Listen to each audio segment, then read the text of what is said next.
he sits down with me and he says, I think you'll be able to share what you've learned if you leave. You'll be able to share this with everyone if you leave. And I felt like it was his nice way of saying, you're not ready to be a monk, like get out of it. Right? That's how it felt. It felt like I'd failed, and it felt like he was like breaking up with me. Like I equate it to a divorce. It was almost like him saying to me, it's not you, it's me, you know, it's not working out. Like it kind of felt like that. It wasn't disingenuous on his part. It was a reality check. It was a reality check that this wasn't going to last forever. It was one of the most toughest, humiliating, ego-bashing, crushing things that happened. Because here I was thinking, I'm going to be a monk and I'm going to do this and I've got all these plans. And then all of a sudden, 3 years on, all your plans have failed.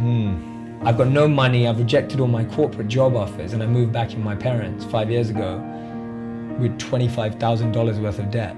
So I moved back in with my parents, and I'm thinking to myself, what am I going to do? Like now I'm going to have to think about paying bills, and I'm going to have to think about, my parents aren't well off, so I didn't have anywhere to I had their home to hang out in, but it wasn't like, oh yeah, I'll just live with my parents for a bit, I'll figure it out. I was just like, I literally have nothing. Like if I don't figure this out, I'll be sleeping in my bedroom that I grew up in for the rest of my life, and that's it. Like that's life. Sure. So it was tough. It was the closest I've ever been to like a very low point, because your biggest dreams have just crushed. And I know no one can really understand my dream of becoming a monk, but you can equate it to, I don't know, playing in sports. Like I know for you it was like that, but whatever it is, music, it was like your biggest dream on the planet just comes crumbling down.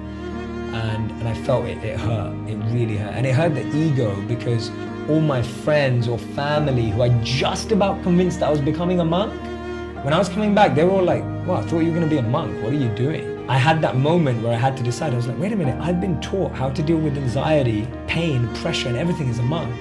And for the first time in my life, I had to put it into like practice, but in like acceleration mode. So I ended up doing two things when I left. One thing was all my friends who work now at big companies, they were stressed out and hating their lives. And so they started to invite me to speak at their companies like Google and Starbucks, and they worked. Tell us what you learned from being a monk. Yeah, that's it. They were all working at these big brands, and they were like, Jay, come teach us what you've learned. So I started speaking at all these venues, and I loved it. And people were getting so much out of it. And I was like, wow, like my monk experience is really there to help so many people. And because I'm still living it, I can still give it. And all of a sudden, all of this environment had a meaning and purpose again. And I started to see what my teacher had said, that you're there to share this with people.